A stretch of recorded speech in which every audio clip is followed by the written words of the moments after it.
отработана уже. Пойдемте туда, сядем. Где они сидят? Где не сидят? Где пустые места есть?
Все это.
Раз, два, три.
Так, доброе утро, уважаемые коллеги.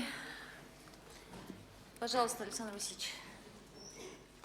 Доброе утро. За отчетный период произошло 42 пожара. Погибших нет, пострадало 2 человека. Крупных пожаров не было. Итого с начала года пожаров 755, погибших 6 на 11, травмировано 9 на 8. Спасено 26 человек. Доклад закончен. Извините, я не очень четко услышала. По сравнению с аналогичным периодом сколько? По сравнению с аналогичным периодом пожаров 755, но мы статистику с этого года поменяли, приказ МЧС, и новая статистика про прошлогодние пожары не учитывались некоторые, поэтому в прошлом году 183 пожара было. Статистика новая с этого года по Да, пожарам. я в курсе, что вы иначе теперь учитываете возгорание, да, все возгорания вы учитываете, но сами внутренне вы не ведете статистику никакую, да? Ну, внутренняя Больше, меньше, на уровне? Внутреннюю статистику сейчас вам скажу ровно. У нас в том году все равно увеличение есть. В этом году уменьшение есть. В том году было 896. Это в порядке больше 100 на 100 То есть в пожаров. этом году у нас уменьшение Уменьшение идет более... существенное, да? Ага, существенное. Ясно, спасибо большое. Анастасия Михайловна. Доброе утро.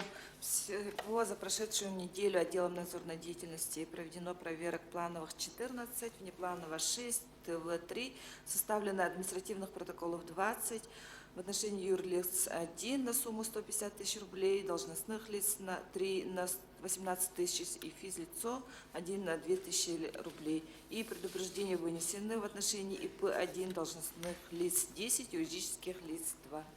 Доклад закончен. По детским лагерям вы сейчас усилили, да, надзор?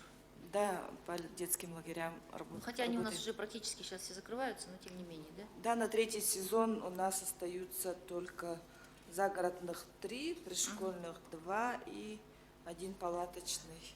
Ну и сейчас у нас начинается приемка детских садов и школ к новому учебному году с осени, поэтому я думаю, что вам там тоже, наверное, определенный план у вас есть, да? Да, приемка Хорошо, проводится. спасибо. Николай Петрович. Доброе утро, уважаемые члены совещания. За неделю в городе Якутске удовлетворено 15 сообщений о преступлениях, раскрыто 12. Из них тяжкие, особо тяжкие 3, раскрыто 3. Из числа ранее совершенных преступлений раскрыто 25. Это 1 тяжкий вред здоровью, 1 грабеж, 11 краж, 3 мошенничества и 9 прочих преступлений. Установлено лица, совершившие преступления, 39. Из них ранее судимыми 11, женщинами 6 и 1 преступление несовершеннолетним. Поступило сообщение без пропавших 9, в том числе несовершеннолетних 4. Установлено без пропавших 7, 2 из которых были объявлены в течение недели. Из них несовершеннолетних 2, 1 из которых также объявлен был в течение недели.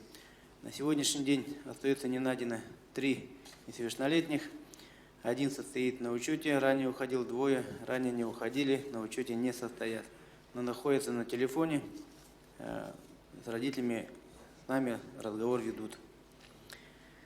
Объявлено в розыск преступников 7, из ранее объявленных установлено 2. Обнаружено трупов без видимых признаков насильственной смерти 3, суицидов 2 на 2. По системе видеонаблюдения «Безопасный город и гражданин. Полиция» сообщений не поступало. План перехват не вводился. За неделю отделами и подразделениями составлено административных протоколов всего 1541. В специальный приемник за неделю доставлено административно арестованных 33 человека. На 28 июля содержится 28. В ВСНП за неделю помещен 1 несовершеннолетний. В изоляторе временного содержания за неделю задержано 5, из них арестовано 4. Также у нас продолжается операция «Улица» по 4 августа включительно. По пляжу обстановка нормальная. За 3 дня поступило 5 сообщений, 2 из которых это скандал с охраной, 2 друг на друга написали заявление. По получению телесных повреждений В смысле, также материал. Охранники друг на друга написали заявление? Нет, женщина с ребенком пишет на охрану, охрана пишет на них. Ясно. Друг на друга. По факту утери велосипеда собран материал также. И громкая музыка с автомашины на пляже. Также за неделю на охрану общественного порядка Всего было задействовано 150 общественности. Это у нас ЧОП «Гром плюс» 50 сотрудников, БОТР 20, Народная дружина университет 30 человек, волонтеры 20. Всего за неделю было 5 массовых мероприятий, где приняло участие 862 человека. Доклад закончен. Спасибо.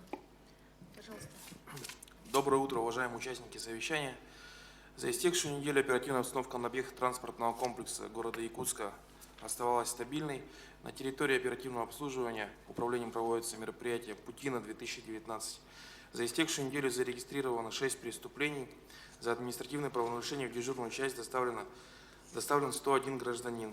Из них за нарушение антиалкогольного законодательства 41, за нарушение миграционного законодательства 5. Чрезвычайных происшествий, вмешательств в работу транспортного комплекса города Якутска не допущено. Доклад закончен. Спасибо. Пожалуйста. Сергей Александрович. Доброе утро.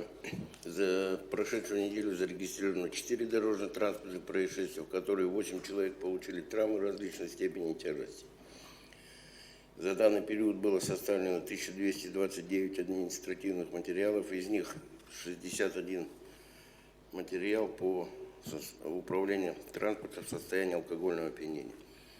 На специализированную стоянку доставлено 78 единиц. Также принято участие личным составом во всех мероприятиях города Якутска и приказом МВД межмуниципального управления личный состав принял участие в 4 мероприятиях. Доклад закончен. Спасибо. Доброе утро. Якутским комитетом государственного экологического надзора за прошлую неделю проведено всего 19 проверок, 4 рейдовых, 15 внеплановых. Выявлено 18 нарушений, наложено 4 штрафа на сумму 14 500 тысяч рублей. Выдано 14 предостережений. На прошлой неделе начата выдача разрешений на добычу птиц. И за 2 дня выдано более 60 разрешений. Доклад окончен. Спасибо. Иван Петрович. Доброе утро. Санитарно-эпидемиологическая обстановка в целом стабильная. Инфекционная заболеваемость на уровне многолетних показателей. Санитарно-карантинный контроль. За первое полугодие текущего года через государственную границу Российской Федерации Якутск обеспечен контроль 40 убывающих и 39 прибывающих международных рейсов. Проведена термометрия бесконтактным методом 3873 пассажирам и 291 членам экипажа. Выявлен 1 пассажир с подозрением на инфекционное заболевание. Окончательный диагноз ОРВИ. Грузов и товаров, ввоз которых на территории Российской Федерации запрещен, не поступало. Фактов вынужденной посадки воздушных судов, совершающих международные рейсы, при возникновении у пассажиров состояния, угрожающих жизни и здоровью, не зарегистрировано. Лечебно-профилактическими учреждениями республики за первое полугодие выдано 7434 актов медицинского освидетельствования иностранных граждан, по результатам которого всего выявлено 13 инфекционных заболеваний. Промывка и дезинфекция водопроводных сетей. На 27 июля, согласно актов промывки и дезинфекции, АО «Водоканал» из 112 километров промыл 83, что составляет 74%. Из 14 резервуаров чистой воды промыто 6 или 43%. Так, объем выполненных работ по внутриквартальным сетям. Теплоэнергия, холодное водоснабжение промыто на 24%, горячее на 33%. Представлены протоколы лабораторных исследований по 5 кварталам из 12. Нестандартных проб нет. Якутская ТЭЦ, холодное водоснабжение, промыто 46 погонных километров или 36%.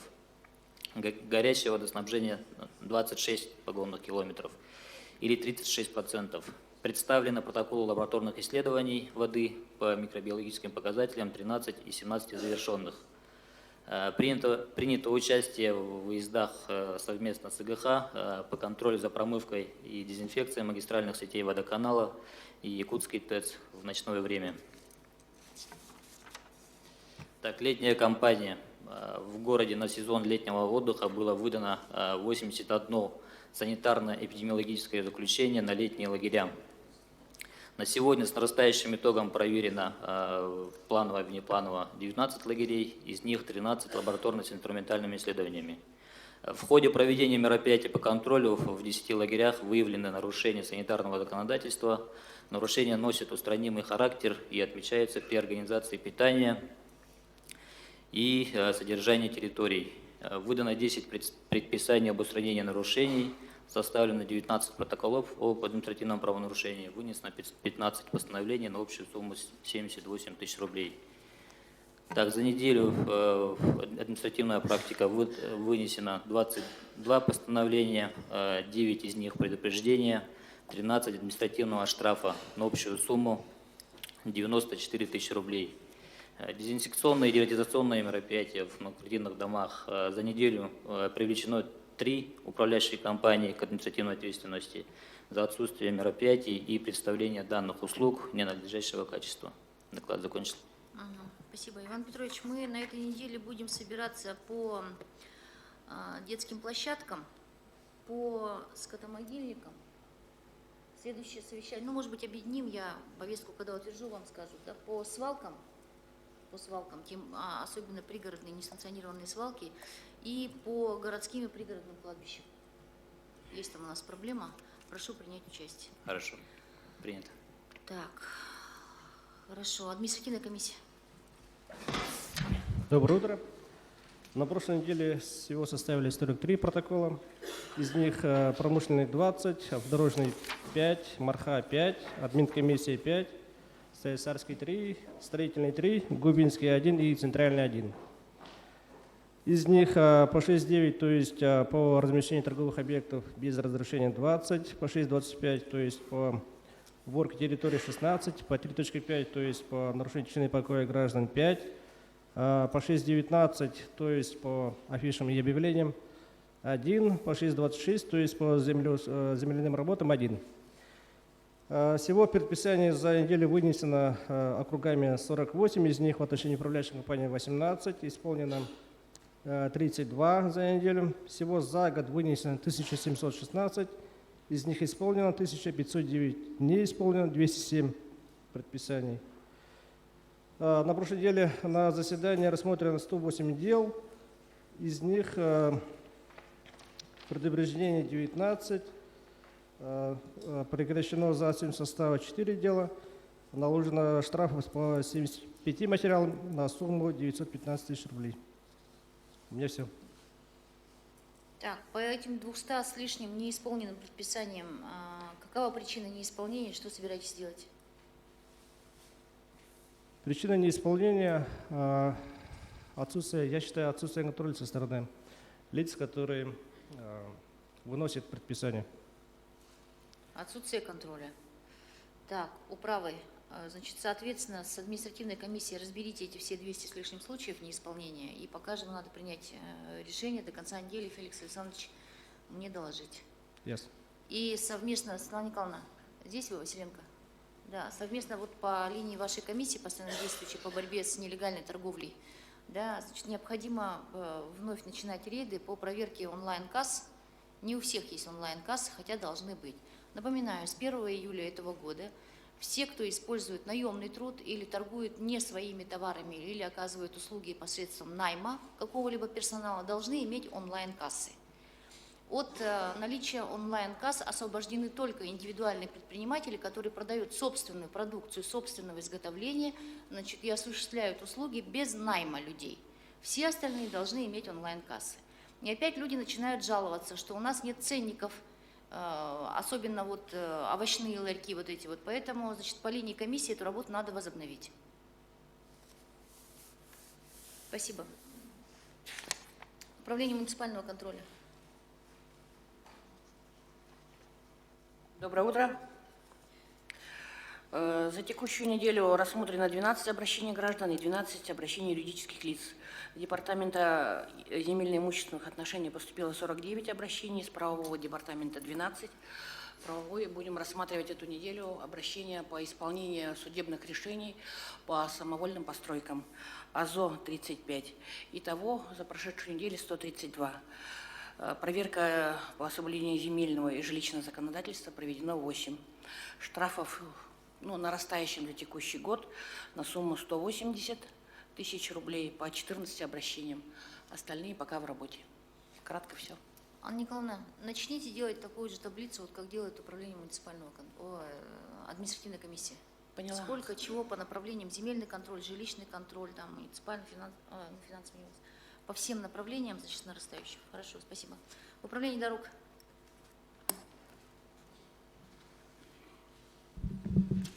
Доброе утро.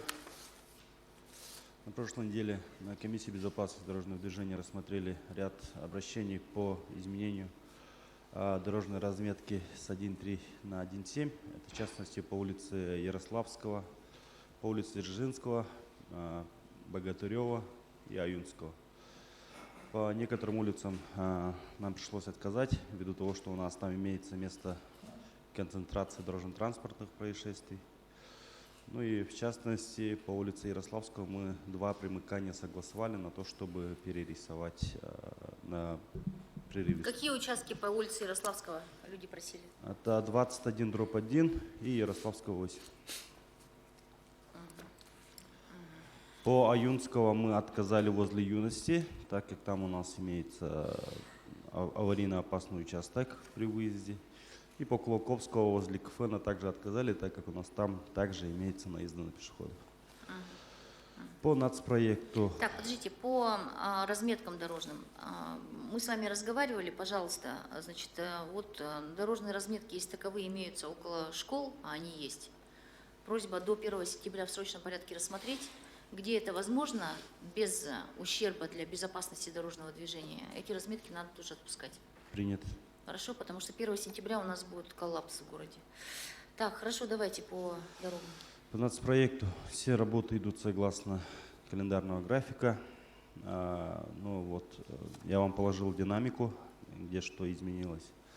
Если смотреть Марху, у нас вот на этой неделе начнутся большие работы по асфальту. Мы провели большую работу по благоустройству, по установке бордюрного камня, в частности по улице Якова Петерса. Завершили подготовительные работы под асфальт по улице Экспериментальная. Ну и параллельно на всех 4 объектах работа ведется. Сейчас подрядная организация уже готова начать работу по асфальту. По автодорожному округу, ну, земляные работы идут. В частности, по Ивана Орбиты сейчас по лоткам практически вышли на завершающий этап. По Красильникова все работы по установке бордюрного камня также вышли на завершающий этап. Ну и основное, вот на этой неделе у нас ресурсоснабжающая организация завершает работы по выносу своих коммуникаций. В строительном округе также Сахатранснефтегаз завершил работу по улице Жарницкого. Ну и Дорис приступил к установке бордюрного камня. С предпринимателями по их жалобе также мы отработали, съездили, все посмотрели. По улице Петра Алексеева уложено 2 слоя асфальта, это 450 метров. От дома Петра Алексеева 76 до тубольницы. Также на прошлой неделе были начаты работы по укладке асфальта по улице Чайковского. Потом по мостам мы съездили в Шестаковку. Подрядчик, в принципе, готов уже приступить к работам. По Мархинке начались буровые работы и подъездные пути. Также подрядная организация отсыпала. Также работы идут согласно графику. Ну вот на фотографиях мы обозначили основные объекты, которые у нас имеются. Вот по Петра Алексеева Сахатранснефтегаз также идет с опережением графика. Они обещали до 8 августа все работы завершить. Именно по Петра Алексеева это работы именно в телеобъект, то есть по дорожному полотну. 202 и 203 микрорайон подрядчик вышел на земляные работы. Сейчас по улице Сауруна Муллана он начал готовить основание и под водоотведение также готовит. Он в графике, в своем? Да, вот согласно того графика, который был подписан согласно контракту. В целом также был выезд с участием первого заместителя председателя правительства Алексея Ильича Колодезникова. Замечаний основных не было. В принципе, мы посмотрели те объекты, это Жарницкого, Петра Алексеева, Хатимировское шоссе. Так, значит, жаловались по Мархе, по-моему, по улице Экспериментальной, да, что у людей есть визуальное ощущение, как будто улицу сузили. Экспериментально жаловалась или кто? А? Газовиков, да. Но это же визуальное сужение. Но это и визуально. Мы на этой неделе покажем именно инструментально то, что у нас ширина проезжей части соответствует требованиям государственного стандарта. Это касается не только улиц Экспериментальной или Газовиков, но и в целом всех улиц. Покажем то, что ширина соответствует. С жителями работаете и комиссию общественного контроля выводите, чтобы эти вопросы все снимались. Потому что действительно, когда выставляются бордюрные камни и дорога уходит чуть ниже, без слоев вот этих всех, конечно, есть визуальное ощущение, что она сужается, но на самом деле в соответствии с стандартами. Да, и на прошлой неделе мы выезжали также с общественным контролем. Также были на объектах Мархи и на объектах Петра Алексеева, Жарницкого. Так, пожалуйста, значит, держите на контроле возможность переноса на более ранние сроки ремонт улицы Советская в Мархе. Дальше. Мы с вами разговаривали о мосте через Шестаковку, вот в части доработки проекта, для пропуска воды. И, ну, Бестужево-Марлинского. Бестужево-Марлинского, значит, в течение недели вот по устранению недостатков, какие меры будут предприниматься подрядчиком, пожалуйста, мне доложите. Хорошо. Так, и вы провели публичные слушания по движению транспорта? Или Это отдел транспорта проводил? Отдел транспорта. Хорошо, понятно. Спасибо, садитесь. Так, Татьяна Казимировна, СГХ по подготовке к зиме. Добрый день. По предприятиям, от которых зависит и жизнеобеспечение городского хозяйства, за эту неделю было 120 отключений, из них всего 13 аварийных. Самое большое 8 это по ЦРЭС. По результатам штаба по подготовке к зиме, из 2688 объектов у нас промыто 2006, то есть 75%. Работы идут планово, хотя срок у нас стоит 1 августа. Ну, меньше 70% это у нас Табага, Марха и строительная управа. По поставщикам услуг у нас 17 поставщиков, 79 котельных. Все котельные ремонт идет в плане. По котельным ПТСК их 8. Основная проблема это у нас по нижней котельной в Кангаласах. Там необходимо выполнить укрепительные работы в этом году. Цена вопроса порядка 4 миллионов. В настоящее время мы сделали перемещение, запустили распоряжение о перемещении средств на разработку ПСД. Находится на согласовании 300 тысяч. Проблема по теплоэнергии. 43 котельных. Основная сейчас, ну, все работы идут в графике. По РИПам мы поставили на бюджетную заявку на сентябрьскую сессию 13 миллионов.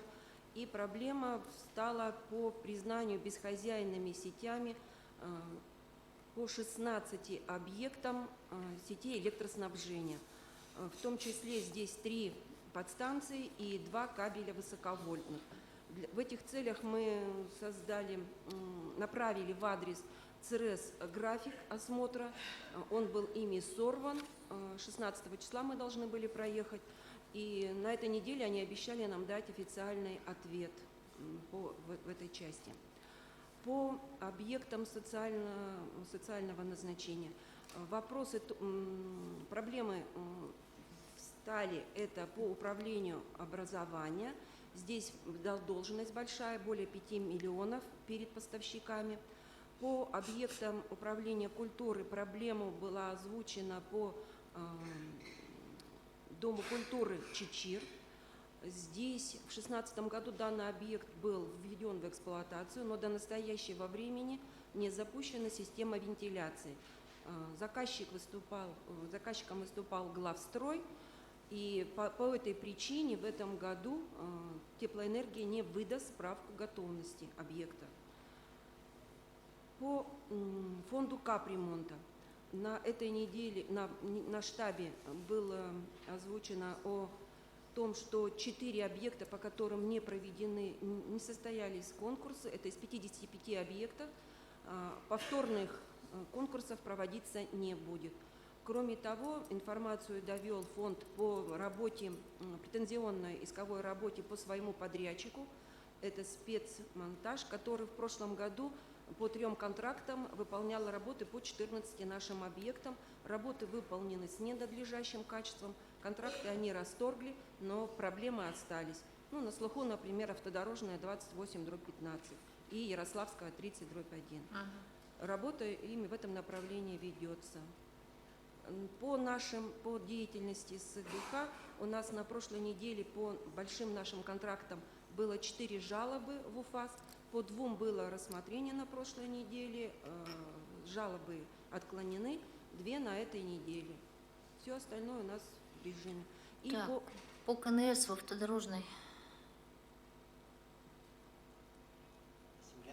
Ага, по земле. А это у кого застряло это?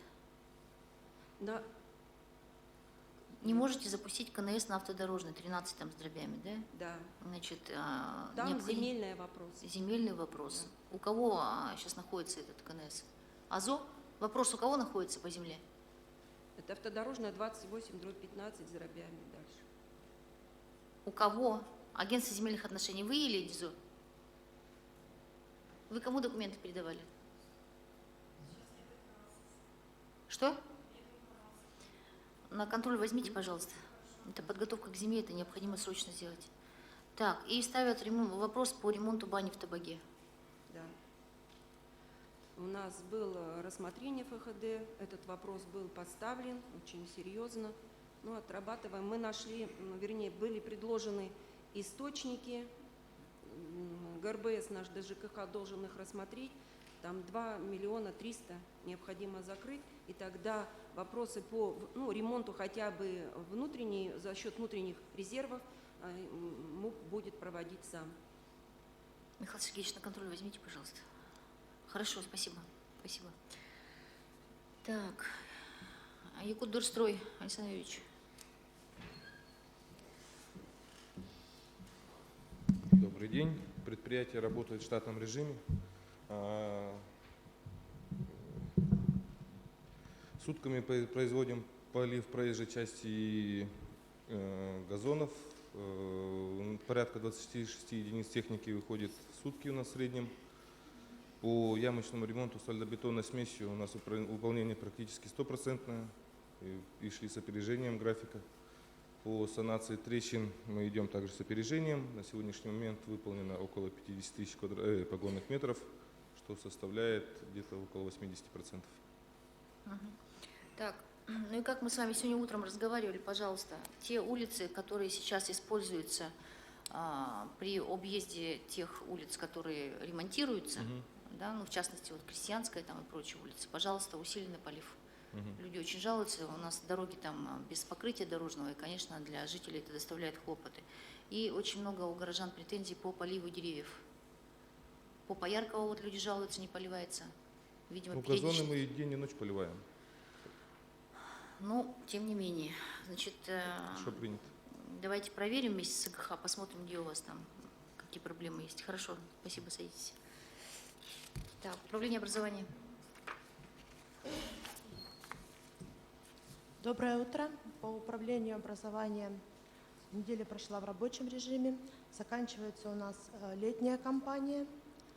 По детским садам продолжается комплектация детей 2016 года. По школам зачислено 4833 человека, то есть за неделю около 100 человек зачислено. Продолжается, то есть началась активная фаза приемки образовательных учреждений. Происходят выезды по образовательным учреждениям. Ведется работа именно по погашению задолженности и по проблемам отопления. По новым объектам, которые будут вводиться к сентябрю, как идет комплектация? По новым объектам были произведены выезды на АИКАТА, 6-ю школу и 25-ю школу. По 25-й школе проблем с комплектацией нет, все поставлено. По 6-й школе По словам Газэнергомонтажа, все оборудование находится в Якутске, но завозить и собирать они начнут его со вторника. Так, по детским садам? По детским садам. Детские сады Сердаха и Ивушка все привезено в полном объеме, а вот по 23-му садику Цветик-Семицветик есть еще недопоставки. Так, в еженедельном режиме, пожалуйста, контролируйте. Если есть проблемы, докладывайте мне, чтобы я вмешалась. Так, садитесь.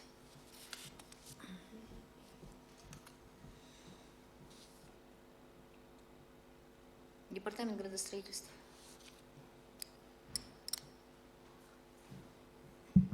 Доброе утро.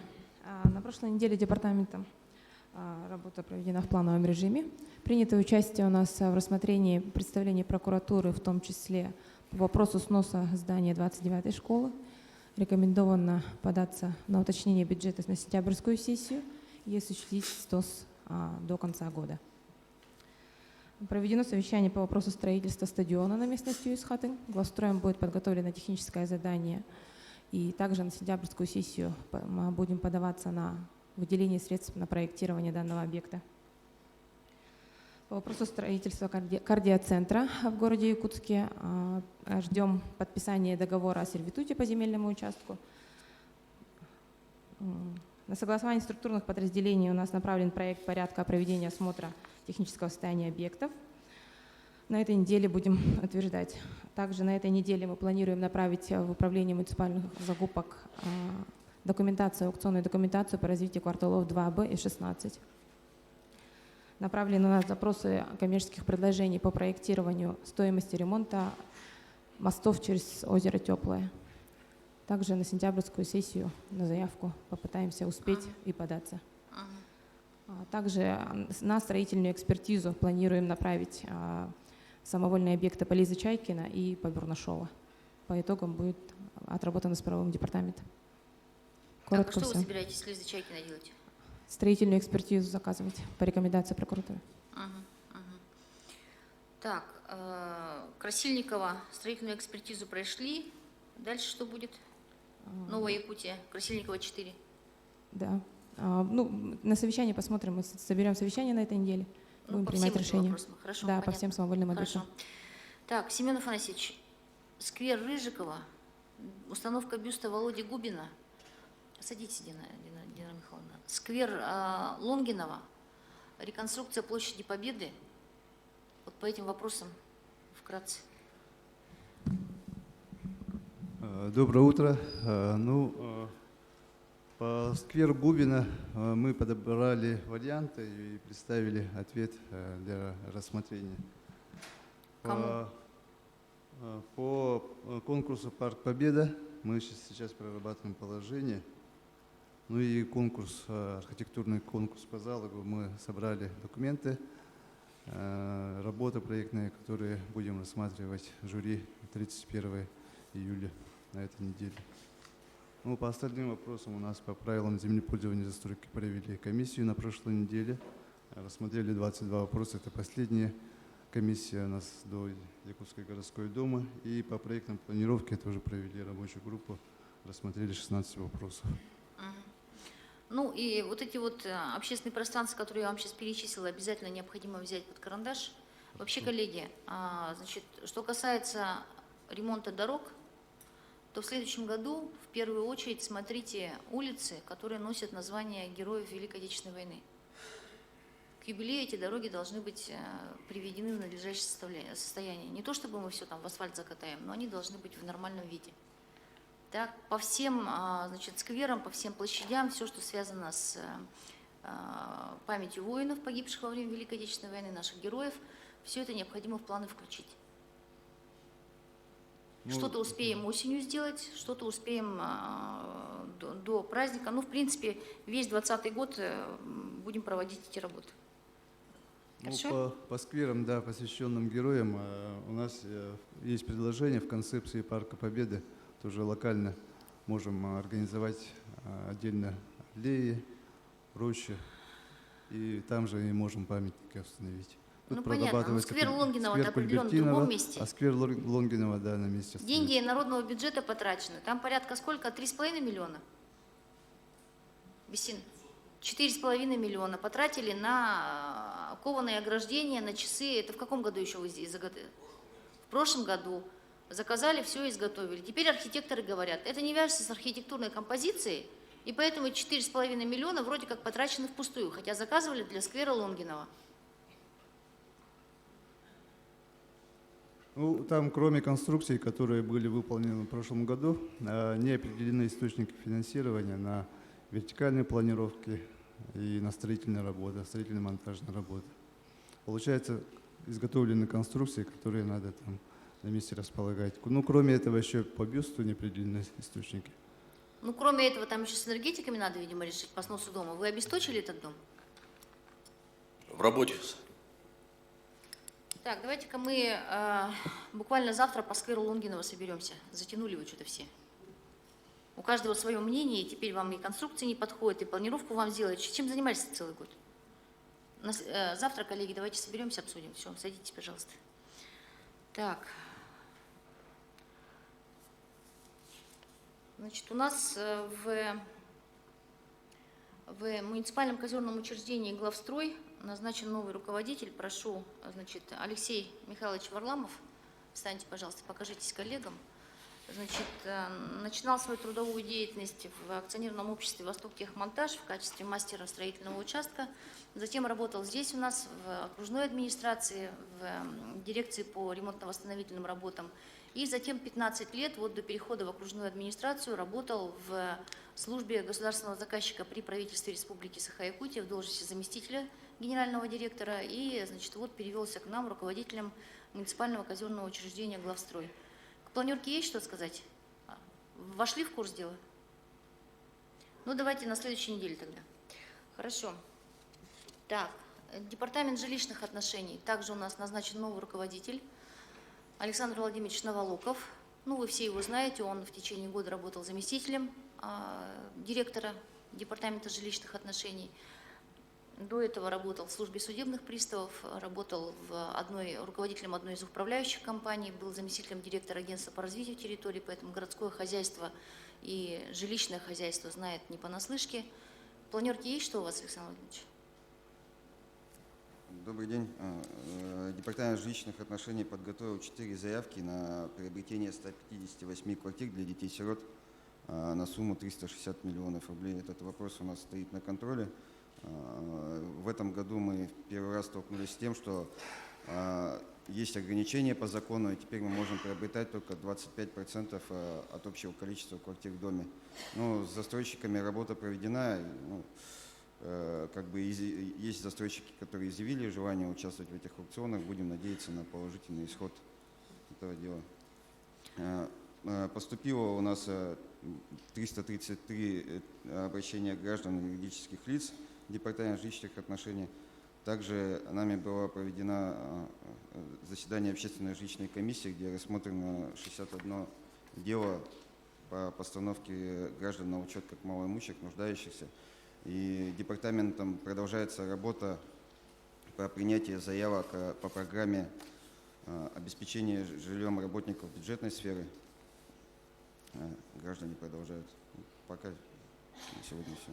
Так, мы с вами на прошлой неделе с Евгением Николаевичем Григорьевым посетили домостроительный комбинат города Якутска, да, и, в принципе, на сегодняшний день это единственная организация, строительная организация, которая выполняет работу полного цикла, собственно, сама производит бетонные изделия, сама собирает и вплоть до отделочных и ввода в эксплуатацию, значит, и многоквартирных домов и социальных объектов. Поэтому мы с ними принципиально договорились о том, что, значит, постараемся сделать так, чтобы наше собственное местное предприятие, значит, как можно больше и полнее участвовало во всех программных мероприятиях, которые у нас есть. То есть и по обеспечению сирот, и по переселению из ветхого аварийного жилья. Поэтому, значит, вот в части нормативов, ну, в принципе, они с документами работают, сами все знают, но тем не менее, в части нормативов и потребностей на ближайшие годы просьба, вот, значит, с ними отрабатывать. Хорошо. Так, хорошо. По проведенным публичным слушаниям по движению автотранспорта. Кто доложит? Светлана Николаевна. Или отдел транспорта здесь? Да, пожалуйста.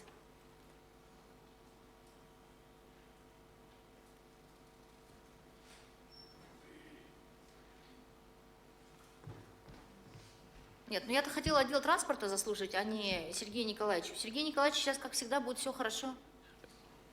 Я доложу, Светлана Владимировна. Я доложу. Садитесь, Сергей Николаевич.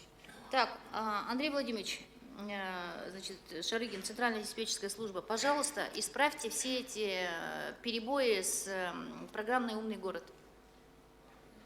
Потому что мне говорят, что, значит, программа, она ваша, значит, вы не даете доступ к разработчикам для того, чтобы они там какие-то наладки провели.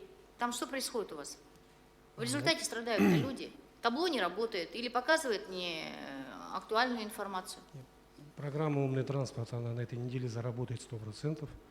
У нас сервер основной, он полетел, получается, там одна комплектующая вышла из строя, мы заказали, она пришла.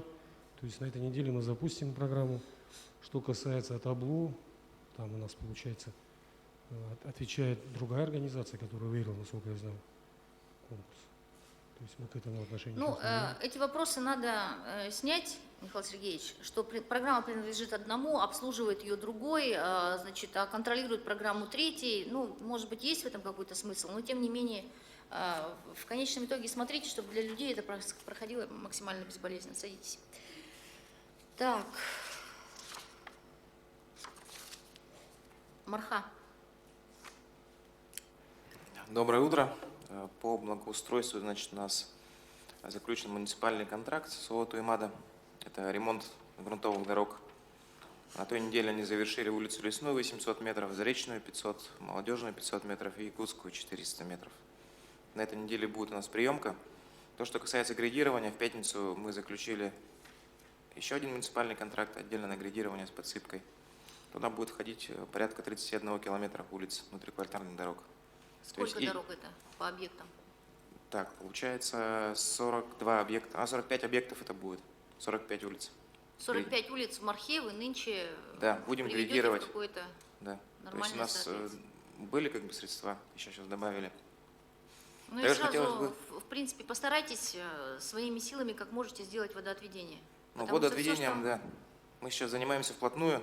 Владимир Юрьевич я не успел показать в прошлый раз, наверное, покажу, что мы сделали, как бы система заработала. Тут хотелось бы, вот мы с вами разговаривали, и протокольное поручение было глав АПУ, чтобы они открыли доступ к топослою ГИС-НГЕО, чтобы нам смотреть, где идут какие коммуникации, а то мы можем нарваться, так, не дай бог, где-нибудь копнуть. Да, было такое. То есть вопрос еще пока контрольные открытый. карточки давайте проверим, посмотрим, где в исполнении находится, хорошо? Хорошо. Так, и по Саталу просьба. По Саталу мы держим на контроле, да, сейчас ведется работа, Соцсатал проводили уже с собственниками собрания. То есть причина там, как обычно, в сотах. Кто-то оплачивает, кто-то не оплачивает, и вот эта вот разность, получается, вешают на Понятно, что проблема сбора денег с населения – это проблема их управляющих этой территории. Садово-огородническое товарищество, Соцсатал. Они должны собирать. Но тем не менее, если они до осени не соберут и начнутся опять отключения, то проблема станет наша и ваша. Да. Поэтому лучше сейчас вы подгоняйте руководство Соцсатала на сбор денег и работайте, помогайте им работать с населением, нежели потом мы с фонариками будем бегать по Саталу, подключать их к свету. Уже подобное у нас было с вами. Поэтому работайте с ними вплотную, не упускайте их. Так, хорошо, Табага. Доброе утро. Неделю отработали в штатном режиме. Жалоб в ЕДДС на портале OneClick не поступало. Санитарное состояние села Табага и Старая Табага удовлетворительное. К региональному оператору вопросов нету. На прошедшей неделе, собственно, как и еженедельно, сотрудниками администрации управляющей компании были проведены субботники на берегу Лены. По благоустройству территории у нас сейчас проводятся аукционы. Среди видов работ, которые объявили, это ремонт грунтовых дорог. В эти объемы попадает грейдирование практически всех внутрипоселковых дорог. Частично будет выполнена подсыпка и ремонт переезда на улицу Луговая. За счет дополнительного доведения средств в размере 450 тысяч планируется провести работы по отсыпке дороги по маршруту следования рейсового автобуса. Также идут торги у нас на вывоз бесхозяйных кузовов в количестве 20 штук. Снос и вывоз бесхозяйных объектов. У нас попадает 3 объекта в этом году. По устройству уличного освещения мы закупку немножечко перенесли, потому что подали заявку в Якутскэнерго на совместный подвес. После получения одобрения работы будут выполнены. Это начало улицы Березовая, четная сторона, улица Молодежная, улица Лесная в Старой Табаге. Также частично будет выполнен ремонт существующих линий уличного освещения. Также будет произведен вывоз строительного мусора и несанкционированных свалок в объеме 400 кубов. Окончание аукционов по вышеуказанным работам – это начало августа. По подготовке к ОЗП хочется отметить, что фактически процент промывки у нас больше составляет. Дело в том, что в СГХ мы передаем данные, которые подтверждены актами теплоэнергии. Инспектор у нас был неделю назад. В начале этой недели он приедет, у нас цифра значительно исправится. И все социальные объекты и многоквартирные дома на сегодняшний день промыты. У нас осталось несколько домов блокированной застройки. Все, спасибо. Аптека заработала у вас или нет еще? Нет еще. Михаил Сергеевич, ускорьте, пожалуйста, решение. Без аптеки сидят. Хорошо. Хатасы? Доброе утро. Подготовка к отопительному сезону идет согласно плана. Начались работы по текущему ремонту деревянного жилого фонда. По благоустройству у нас проведена отсыпка внутриквартальных улиц Октябрьская, Солнечная, в селе Владимировка, улица Березовая роща. На прошлой неделе проведен ямочный ремонт асфальтового покрытия улиц Аржакова, Совхозной и Каландарашвили. Также начались у нас работы по уличному освещению микрорайона Моисеевка. Это улица 50 лет Победы, Северная, а также часть улицы Ленина.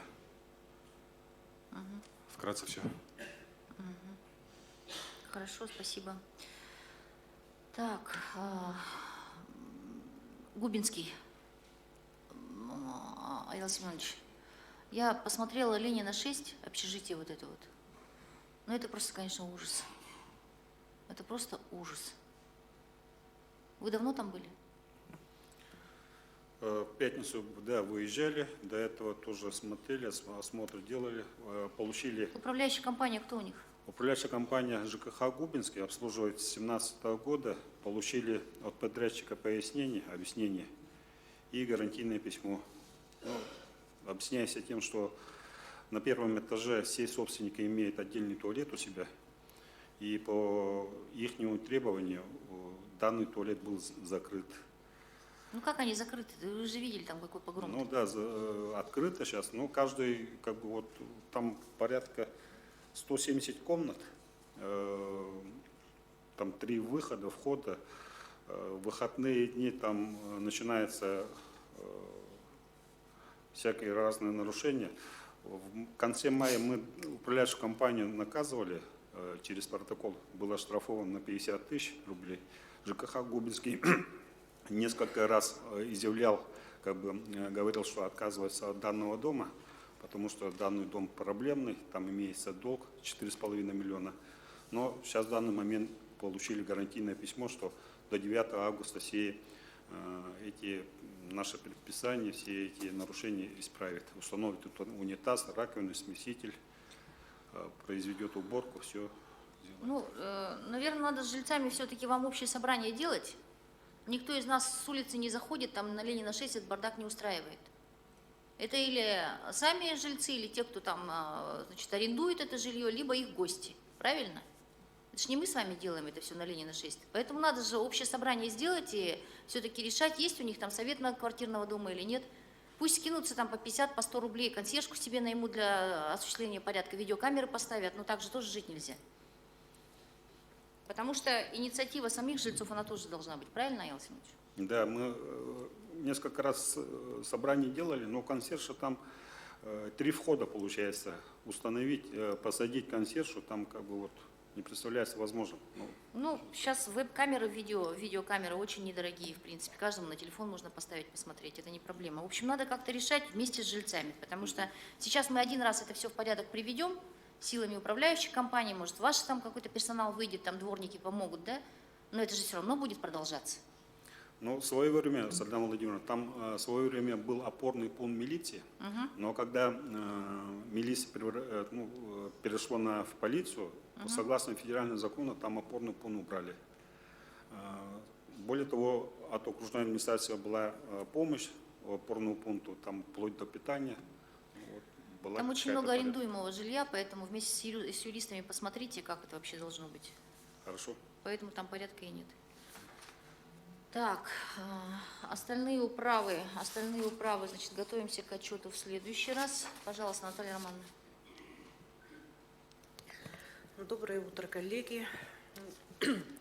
Прошлую неделю мы провели комиссию по направлению в дошкольное образовательное учреждение на 2019-2020 год детей из семей, попавших в трудную жизненную ситуацию.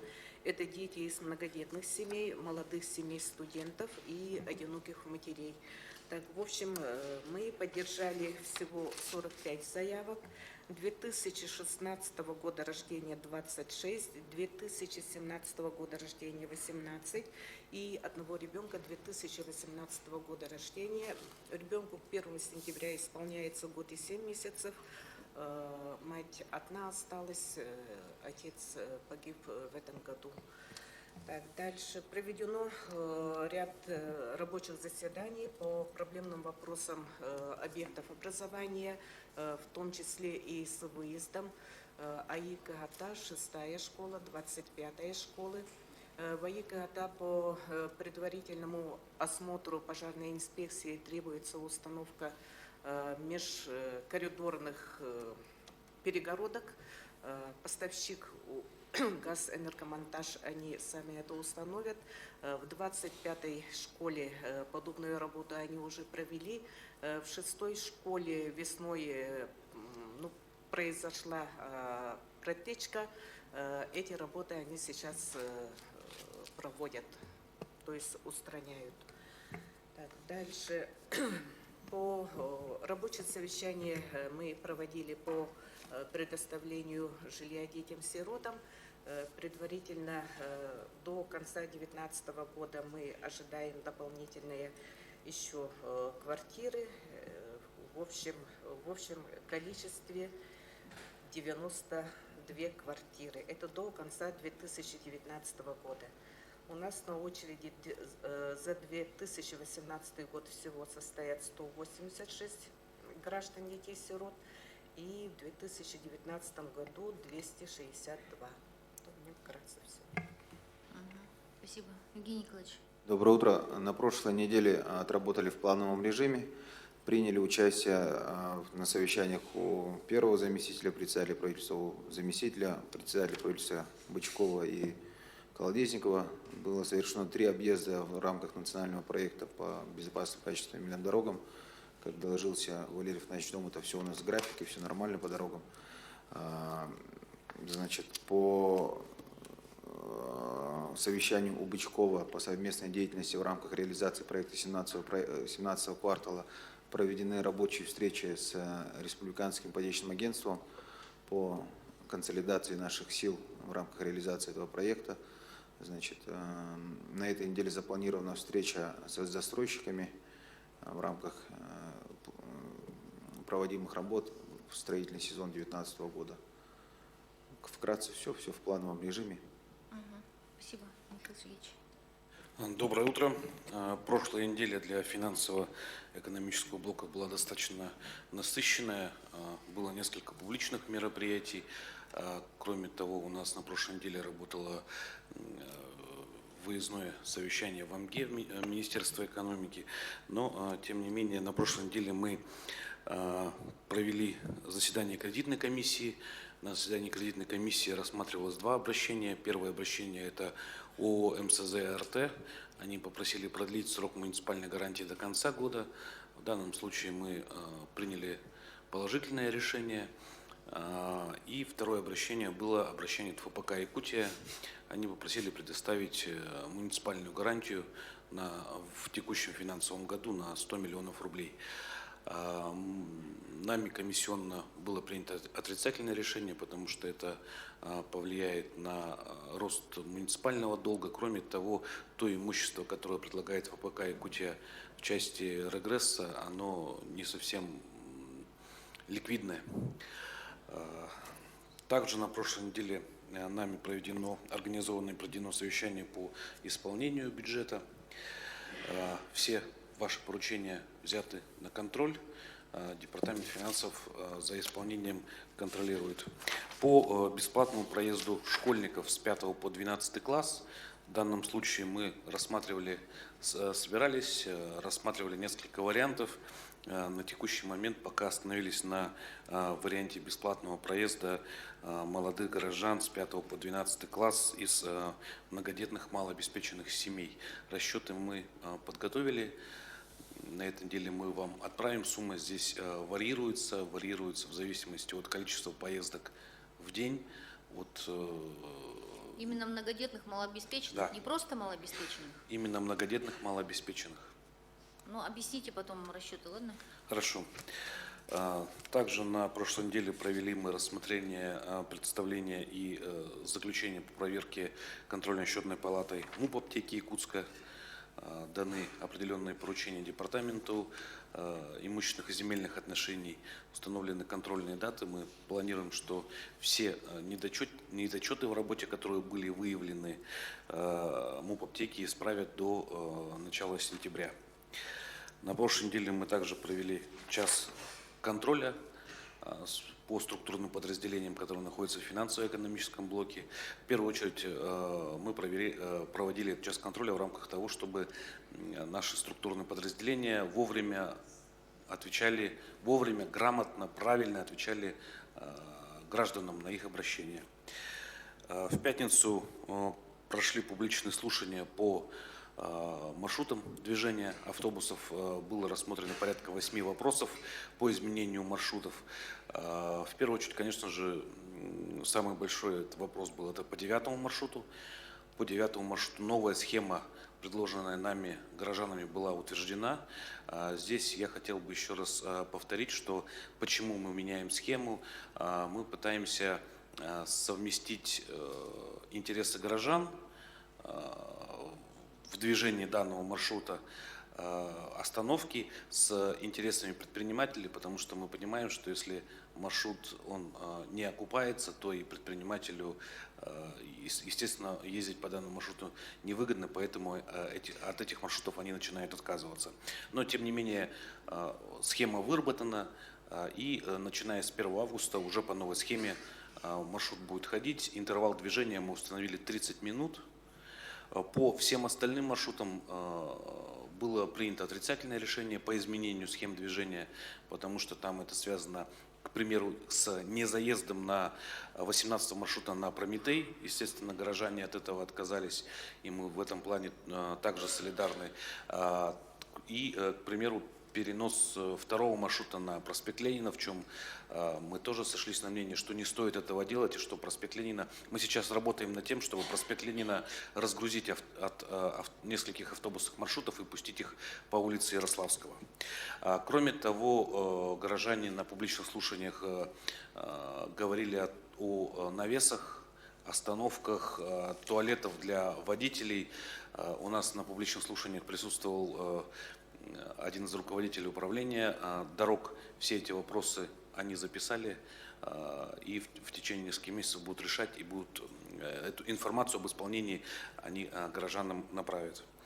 На прошлой неделе провели очередное заседание Межведомственной комиссии по своевременной выплате заработной платы и легализации теневой заработной платы. К сожалению, явка предпринимателей была не очень большая, но те контрольные надзорные органы, которые представлены в данной комиссии, они будут по данному факту проводить контрольные мероприятия. По экосетям. Значит, на сегодняшний день, в пятницу, мы дали согласие на отчуждение сделки эстонской стороны предприятию республиканского подчинения. И по расторжению концессий сегодня у нас все соглашения готовы, исходя из совещания у главы республики. Сегодня мы в Экосети данный документ направим. И у меня просьба, если Экосети здесь присутствует, чтобы они сегодня же эти документы рассмотрели и подписали. Так. У меня все. Спасибо. Хорошо. А у меня, значит, просьба по агентству земельных отношений. Мне уже который раз выносят списки, который мы должны опубликовать о предоставлении земельных участков многодетным семьям. Это два отдельных списка. В одном идет очередность, а второй список, он о выдаче земельных участков. Это которые в заявительном характере, в заявительном порядке, да. Да. Но дело в том, что там вот в этой таблице, Ольга Александровна, вы меня слышите, в той таблице, которая получивших земельные участки, там не отражается номер очереди. То есть вот они состояли в очереди, когда они встали на очередь и когда они получили земельный участок, понимаете? То есть добавьте эти данные, и в принципе обе таблицы можно опубликовывать. Хорошо, мы это сделаем. Потому что идет 18-19 год, там люди стоят в очереди и с 11 года, и с 14 года, и я никак не могу эти таблицы сопоставить. Значит, и горожанам будет трудно понять, человек этот из очереди или он без очереди пришел и просто получил. Поэтому указывайте номер очереди, в какой он был, и какого числа, и дата постановки. Если очередь у вас двигается, когда вы вычеркиваете, ну дату постановки на очередь ставьте тогда. Хорошо? Так, по теплым остановкам информацию, пожалуйста, обновленную по графику установки следующих теплых остановок мне внесите. И мы вместе с территориальными органами управления встречались с налоговой инспекцией города Якутска и выработали план совместных мероприятий по повышению налоговой грамотности наших граждан. Вот эти мероприятия тоже надо будет под карандаш взять и все выполнить. Павел Николаевич. Добрый день. На прошлой неделе мы провели совещание по вашему поручению о переводе архивного фонда городского архива. Какого фонда? Архивного фонда городского архива в цифровой вид. В принципе, то, что можно сделать в этом году без больших финансовых вложений, и то, что можно будет в последующем, два этапа, на следующий год и на последующий. Ну, то есть вы ведете речь о том, чтобы доступ к архиву для посторонних лиц был запрещен, все нужно, то, что у нас есть, нужно оцифровать, и чтобы архив больше не являлся источником для каких-то коррупционных действий. Да, там определены приоритеты. В первую очередь это будут не персональные данные, которые хранятся. Так, хорошо. По декларациям, которые сдавали по итогам 2018 года. Сейчас идет работа по сбору дополнительных справок с работников, по кому имеется замечание, и уже начинаем рассматривать на заседаниях. Коллеги, по итогам декларационной кампании 2018 года очень много технических ошибок и неточностей. У кого есть такие технические ошибки, неточности, какие-то упущения, справки сдавайте быстро, потому что у нас есть определенные сроки рассмотрения, установленные прокуратурой города Якутска. Если вы эти справки не принесете, уточнения не внесете, там нет особых каких-то преступлений, но единственное, то мы будем закрываться буквально вот в конце этой недели, в начале следующей недели с теми результатами, которые есть. Поэтому просьба ускориться. Кого это касается, все знают, поручения уже получили. Я надеюсь, что там половина из них уже внесли свои справки. Я думаю, что по остальным отработаем. На этой неделе мы ожидаем приезд делегации из Японии, из города побратима Мураяма, во главе с мэром города и председателем муниципального совета. Они будут здесь в Якутске с 31 и улетают 3 числа с утра. Хорошо, спасибо. В основном все текущие. Юрий Юрьевич, пожалуйста. Доброе утро, уважаемые коллеги. Сразу на прошлой неделе очень справедливо заметил Александр Васильевич Шудеров, по пожарной части у нас есть динамичное снижение. Значит, это связано в том числе и с совершенно правильным принятым решением по поводу установки пожарных охранных сигнализаций. Так, каждую неделю по 3-5 вызовов приходит на ИДДС, это локализуется, и это как раз те, значит, дома, где у нас установлена пожарная охранная сигнализация. Эту динамику нужно продолжать, я думаю, она дальше принесет нам еще лучшие результаты. По пожарам на территории города Якутска по периметру на этой неделе было локализовано порядка 3 термоточек.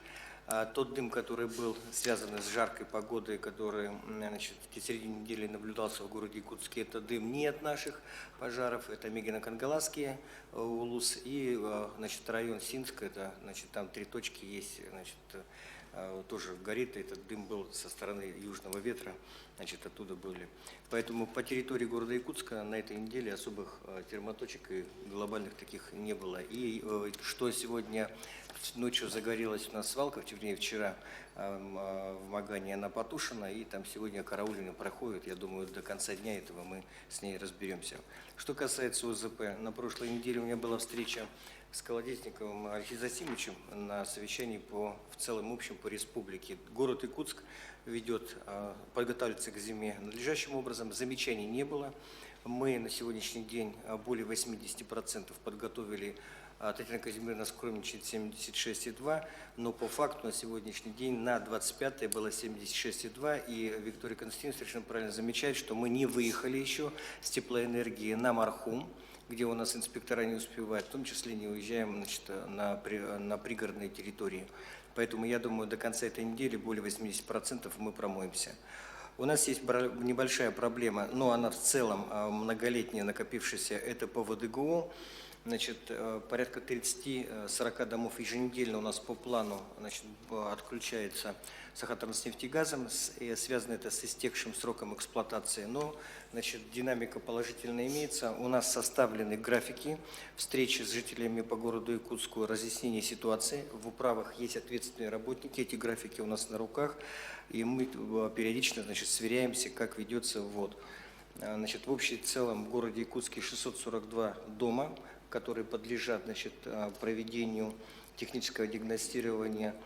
И вот это количество, значит, динамично, значит, мы сокращаем. На сегодняшний день, значит, проведены ремонтные работы по техническому диагностированию в 97 домах по городу Якутску. Каждую неделю в пределах 20 домов мы дополнительно еще сдаем. Эта работа будет продолжаться. По городу Якутску в связи с жаркой погодой, хотел бы отметить, мы увеличили на этой неделе в 2 раза поливы. В общем-то, но хотел бы отметить, с прошлым годом, если это вот по городу было в день 2-3, на сегодняшний день мы 6-5 раз, значит, поливаем. Некоторые жители жалуются, что машина становится грязной после наших поливов. Но я считаю, что пускай лучше будет сыро, чем пыльно. Между тем, хотел бы обратить внимание на то, что наши подрядчики на таких, значит, объектах, как улица Пилотов, Жарницкого и других, считаю, что они должны тоже соблюдать технологические нормативы, как изготовление технологических дорог, так и, значит, содержание территории в надлежащем санитарном состоянии, а это в том числе и поливы. Поэтому хотел бы обратиться к главстрою, чтобы с подрядчиками тоже проводили, значит, диалог. Это их в обязанности входит, и они должны содержать прилегающие территории на надлежащем состоянии, независимо, что там делается, земляные работы, либо как асфальтоукладка. Более того, хотел бы обратить внимание на то, что, значит, на этой неделе мы сразу проведем экспериментальную помывку. Есть претензии у наших жителей на помывку, значит, дорожек, которые у нас находятся в центре города. У нас они как бы остались без внимания, поэтому попробуем помыть, посмотрим, как это у нас будет получаться. На этой неделе у нас пришел прецедент, единственный, по-моему, за всю историю города Якутска, по, значит, отлову безнадзорных лошадей. Они были перегнаны на Якутскую государственную хозяйственную академию. И в этой части, значит, у нас есть положительная динамика по статье 6.25. Значит, наш собственник этих лошадей будет в административном... Он появился, нет? Да, мы нашли. На следующий день, правда, лошади отстояли 2 суток.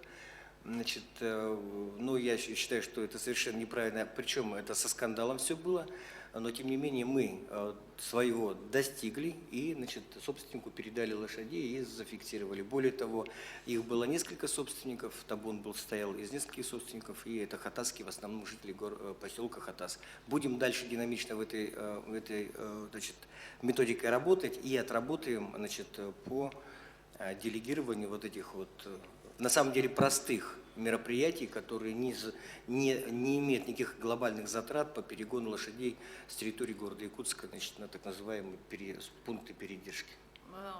Очень хорошую работу провели, спасибо. Я думаю, что это надо делать постоянно, и нам необходимо определить несколько точек по городу Якутску, да. То есть да, и на той стороне, и на северной, и на южной стороне, да. Там ЕГСХ в сторону, если там Табага, понятно, они куда пойдут. И, соответственно, Тулагина, Кильдямцы, Марха, там тоже нужна точка. Да. И административный регламент, если необходимо, измените. Феликс Александрович, посмотрите всю нормативку, которая у нас есть по отлову. Ну, это как бы безнадзорные животные на самом деле, да? Поэтому вот в рамках этого посмотрите. Ну и вообще, конечно...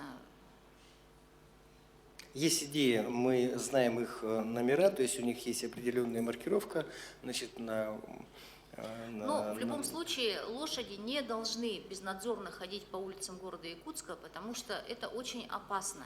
И буквально вот 12 лет назад в Якутске был очень трагический случай, когда безнадзорные лошади затоптали молодую девушку совсем, 24 года девушки. Сейчас бы ей исполнилось уже 36. Поэтому мы об этом помним, и это очень страшно. Поэтому, пожалуйста, по безнадзорным этим лошадям, коням, там, я не знаю, надо принимать очень строгие меры. 3500 лошадей на территории города Якутска, и никто никогда не пробовал, значит, перегонять лошадей. У нас это получилось, я думаю, динамика будет положительной. Если мы не сможем их там содержать, то надо их усыплять. Хозяева должны быть более ответственными. Ну, мы в средствах массовой информации объявим дадим эти данные. Хорошо, спасибо. По управлению образования хотел бы обратить внимание, на штабе ОЗП была обозначена большая задолженность, необходимо ее погасить, и это, значит, дает нам данные Энергосбыт. Сам суммы небольшие по предприятиям, по учреждениям 100 тысяч, 300, там небольшие суммы надо погасить, поэтому мы должны к этому идти. Что касается по строительному округу и Мархе, где у нас были точки кризисные, считаю, что строительный округ сегодня вышел из этой ситуации. Там, в общем-то, все под контролем. Мы сегодня направили, на прошлой неделе были объезды. Я объезжал сам, смотрел, как ведутся работы в Мархе. Марха выходит, скажем так, из такого состояния как бы, ну, обеспокоенности. Я считаю, что при усилении специалистами округа и вот сегодняшнем динамичном, значит, работе по благоустройству Марха тоже у нас, значит, начинает как бы выправляться. Что касается по микрорайону Сатал, на прошлой неделе, как вы правильно заметили, была обеспокоенность, 7 миллионов рублей задолжали наше население, которое находится на территории Сатала. Там будут проводиться мероприятия, связанные с разъяснительной работой вместе с инспекторами Энергосбыта. Эта работа уже проводится, и, значит, мы будем протокольно определять, значит, на каких мы там кварталах провели, и, соответственно, это будет основанием для того, чтобы осенью, если будут какие-то нестандартные, значит, ситуации, это можно было потом поднять. По поводу субботников. На прошлой неделе было усиление субботников. Мы в целом провели, значит, порядка 527 субботников по городу. В этом году 20 с лишним тысяч, 20 600 человек приняло участие. Это динамика роста по сравнению с прошлым годом, практически на 30%. Хотел бы обратить внимание, что мы будем это динамично. На прошлой неделе были даны поручения территориальному органу управления, чтобы мы по субботникам не останавливались. Более того, на этой неделе мы проводим субботники на прилегающих территориях, торговых точках. У нас на сегодняшний день, значит, предприниматели немножко забыли, что прилегающие территории это в их зоне ответственности, поэтому мы на территориях торговых точек будем на этой неделе проводить рейды. В общем и целом по городу Якутску вот пока такая территория, пока такая информация. Евдокия Ивановна. Доброе утро, коллеги. В плану работы Якутской городской думы в настоящее время мы рассматриваем вопросы о реализации муниципальных программ. На прошлой неделе состоялось заседание комиссии по пригородам, где рассмотрена была программа о развитии сельского хозяйства. На этой неделе завтра состоится комиссия по молодежной политике. Ну и так дальше уже в течение августа пойдут комиссии, где будут рассмотрены программы по итогам первого полугодия. Также на прошлой неделе мы провели объезд детских лагерей. Был такой коллективный выезд вместе с управлением образования, вместе с комиссией по делам несовершеннолетних. Посмотрели «Радугу», «Труд» и палаточный лагерь, который организован на базе лагеря здоровья для детей, скажем так, из трудной жизненной ситуации. Лагерь организован вместе с Министерством внутренних дел, это МУ Якутская, ДОСАФом, ОМОНом. Наша задача была не такая, как, скажем, у надзорных органов, но тем не менее мы все равно смотрели, конечно, и состояние лагеря, общались с детьми, общались со взрослыми. Надо сказать, Сардана Владимировна, получили большое удовольствие от объезда этих лагерей. Вот, все как бы идет, ну, сильно боимся еще хвалить, потому что еще не завершение все-таки сезона, и так, чтобы лишний раз что-то лишнее не сделать. Дети очень довольны, особенно мальчишки вот в этом палаточном лагере. Надо сказать, что этот сезон вот уже в выходные завершился, но предстоит еще сезон. И с работниками лагерей мы разговаривали, конечно, о планах уже на будущее, чтобы учесть какие-то замечания этого летнего сезона. На этой неделе мы завершим объезд лагерей, чтобы уже к следующему году как бы, ну, действительно учесть те замечания, которые в этом году были, финансирование, там, сроки финансирования и так далее. Ну, вот, кратко у меня все. Так, уважаемые коллеги, значит, на этой неделе прошу представить мне промежуточные итоги, как от нас отработали наставники со своими подопечными. Наталья Васильевна, информацию со всех соберите.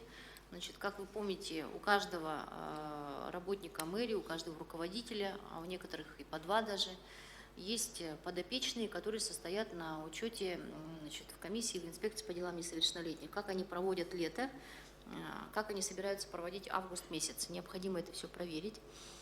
Значит, 8 сентября мы с вами будем отмечать очередной день рождения нашего города. К этой дате надо будет запланировать обязательно субботники, прибраться надо до зимы и, соответственно, начинать высадку деревьев, посадку деревьев, в том числе и в планируемом парке Победы. Вопросы подготовки к отопительному сезону стоят еще острее, чем прежде. Остается буквально вот месяц там с небольшим, и проблемы с Ростехнадзором, с котельной, Кангалас и так далее надо очень быстро решить. По внутриквартальным дорогам, но значит, нам немножко вроде везет, прогноз погоды обещает еще несколько сухих недель, поэтому, коллеги, успевайте. Повторю, где возможно, сразу делайте хоть какую-нибудь систему водоотведения, потому что если она не будет сделана, все это грейдирование, отсыпка и все это все будет зря и лишнее. Так, значит, приемка школ и детских садов к началу нового учебного года ввести в соответствии с планом. Особое внимание уделить на подготовку к приему детей новых школ и новых детских садов, управления образования. Работа регионального оператора. Значит, нашими усилиями в связи с тем, что мы инициировали исковые заявления в отношении регионального оператора, подвижки там есть. Если пойдет в соответствии с нашими договоренностями с правительством республики, то участников в компании «Якутская кассета» будет двое – муниципалитет и правительство республики. Так, я считаю, будет более правильно, поскольку речь идет о деньгах, которые мы собираем с населения. Вместе с тем нужно сказать, конечно, муниципалитет прилагает все усилия для упорядочения работы регионального оператора, несмотря на то, что в соответствии с федеральным законодательством регулирование деятельности региональных операторов относится к обязанностям субъекта, то есть в данном случае республики, но тем не менее, поскольку речь идет о городской территории, речь идет о благополучии и санитарном состоянии городских территорий и, соответственно, о здоровье жителей города Якутска, то мы, безусловно, в стороне не остаемся. И таким образом муниципалитет собственных средств более 105 миллионов рублей на сегодняшний день в работу регионального оператора вложил. Поэтому говорить о том, что мы находимся в стороне с вами и не работаем с региональным оператором, я думаю, что это не совсем верно. Тем не менее, значит, работу регионального оператора мы продолжаем контролировать. Работу управляющей компании просьба проводить в соответствии с действующим законодательством. Ну, самая главная задача, повторюсь, это подготовка к зиме. На этом наши вопросы по планерке я считаю исчерпанными. И разрешите приступить к приятной части